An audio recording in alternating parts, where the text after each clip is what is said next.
Welcome back, Nick Lenz. This Comic Corner Classics. That's no classic. This is episode number 1333, and the box number 1227. I have two Marvel trades here. First up, it is The Punisher, Volume 2, War in Bagalia. Bagalia, I think the pronunciation it. Yep, this is the second last trade to collect Matthew Rosenberg's run for the book. Yep, picking up where the last trade left off, where Punisher's imprisoned. And, well, we had this funny bit, basically started off with Baron Zemo. Yes, Baron Zemo. A Captain America villain in a Punisher comic book. Talk about basically he wants eggs breakfast, and in fact one of the bastards said, like, oh yeah, we're out of eggs. Or they go back, then go buy some more. Well, we're out of eggs in the country. The Australian farmers don't like your tariffs very much. So they have cold syrup breakfast. Why not buy? Well, my guess they probably want to buy eggs from the United States because you wouldn't want anything with the country. And then we see the Punishers kept in a cell at Baron Zemo's estate. And then Baron Zemo just proceeds to take out a knife and carve out a skull in, basically taking up Punisher's chest. Like, if you're curious though exactly like why, like when in the world did the Ravencroft, like, you see, oh, Punisher shirtless and he's got a skull on his chest. How did that happen? It happened in this very story. So he's off to prison, meets up with Sister Mercy, who actually is married, believe it or not, despite it being none. And the way that these issues go, it's kind of like the way it was with the original Punisher volume. Well, mostly the very first issue, mind you, with the whole thing instead of a prison. It's very much like a prison scene, basically, you see this. Yeah, it's like revisiting this, except it's in different countries this time. Punisher gets constantly beaten up, and he, of course, tries to kill multiple of the Hydra guards. And eventually he does get out, and I think he eventually just beats up Zemo, though it does pretty much upset at the very end of this particular run. But this book is still pretty good. Get this book roughly a 9.5 out of 10. Yeah.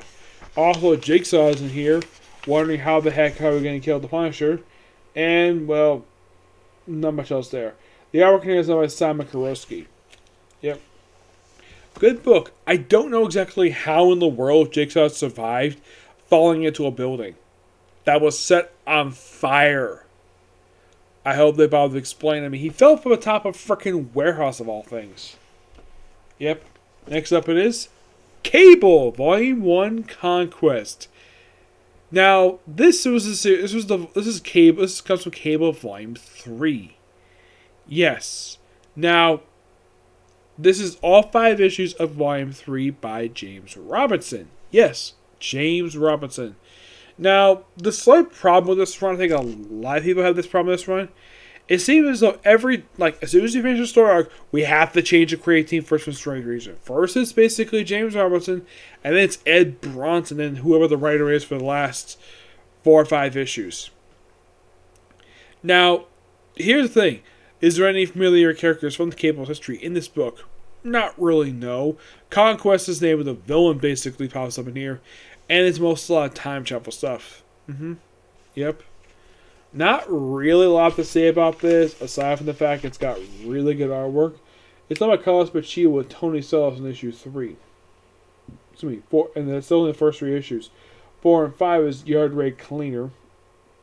The cover art for these issues are done by Dale Cohen, Jason Keith.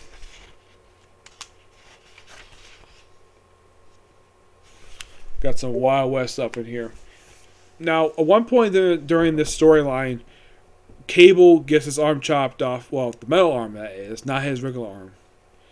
But we just get back at the very end. And not a lot to say about this one. It's by far, out of all the books, basically, for the X-Men titles, thinking of post-Inhumans vs. X-Men, this one is by far the weakest one. It's not a terrible story, per se. My friend Tibia was not really a big fan of this story because all the time travel stuff happened here. Kind of a headache. This, I like time travel stuff. It's basically pretty fun. That's probably the best aspect about this book. The villain. Conquest is just a boring villain. But not much really else supposed to say about this. It's good. Mostly anyways. Except that, like I said, the villain itself is basically not that interesting. I give this book roughly a 9 out of 10. Here's something strange though. Next story arc is when they restored the old Triple Digit network for the book, with Ed Bronson as the writer. We know it's it's called Newer Mutants, which should be interesting to say the least, especially since the first issue's cover is a homage to Cable's first appearance from New Mutants number 87. Yep. So yeah, that's it for Cycle Review, and that's the video today.